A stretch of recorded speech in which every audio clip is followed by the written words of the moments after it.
Bea woke with a start, effectively dead, and yet, at the same time, not dead at all. It happened to her more and more frequently, a couple of times a week these days. She would drift into that twilight of half asleep, and something would happen that she immediately recognized as the end of everything. But curiously, the thing itself was never big or dramatic, a shadow that fell over her in her sleep, or an envelopment in something like smoke. But with a jolt of fear, she clearly knew everything ended with the smoke or the shadow, and that she had known this truth all along, and that she had been waiting for it. Then, startled awake, she would lie frozen for a moment, wondering why she was still so there.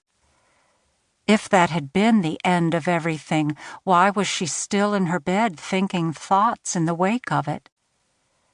Eventually her brain would clear enough to understand the moment for what it was, a half-asleep, half-awake dream experience. It usually took her almost half the night to get back to sleep after such a fright.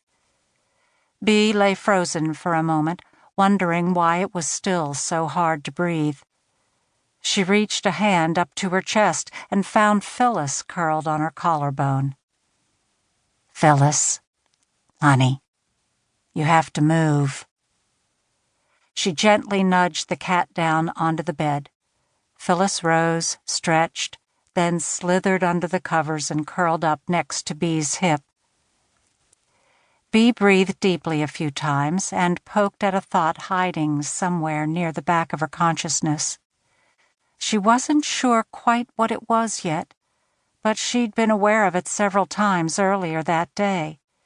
Each time, she had felt a tightening in her belly, but she'd tried her best not to go after the thought that had evoked it.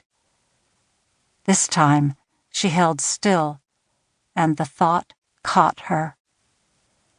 What if that man had not been from the IRS in any way? He hadn't known her name. She sat up in bed. What if she had just given away $300 of her $740-something to a non-IRS stranger for no good reason whatsoever? What if she had been duped? You heard of such things these days, read about them in the paper, or were warned against them on the news, and they seem to like to target older people. "I can't afford a loss like that," she said out loud to the dark room. She decided to pick up the phone and call the automated phone line for the bank.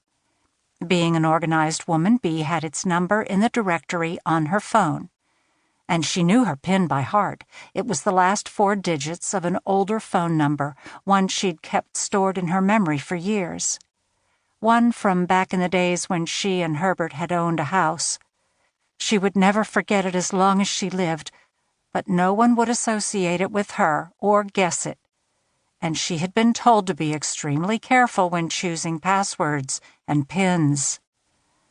Another cold grip in her stomach reminded her that it doesn't matter how carefully you choose your PIN if someone can just ask you for it on the phone, and you give it. The familiar canned voice on the line welcomed her to her bank's automated services line, then began a menu of choices.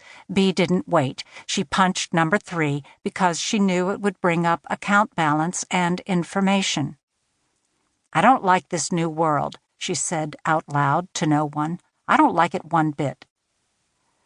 Sighing, she punched in her account number and PIN. "Your balance is $0.00. To hear this information again, press 1. To return to the main menu, press 2. To end this call, press the pound key or hang up." Bea hung up. She sat with the phone in her hand in the dark. For how long she would not have been able to say. She knew she was awake, and yet here it was again. The end of everything. And just like in the waking dreams, Bea was still there.